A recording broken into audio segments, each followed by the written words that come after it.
not the truth. Why?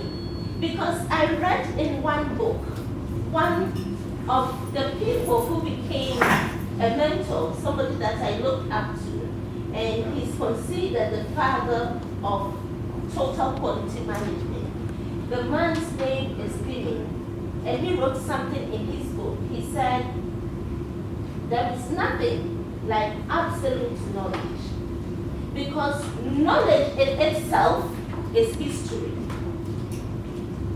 Knowledge in itself is history.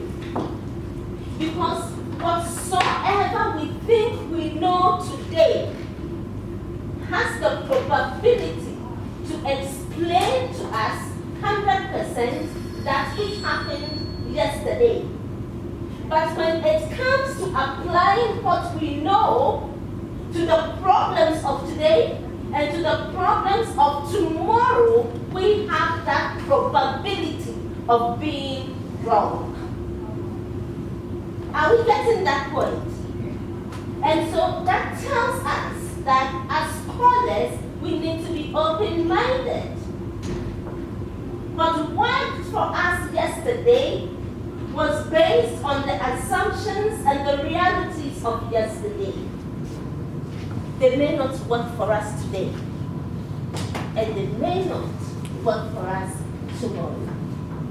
So we've got to be open to new ideas and to new realities.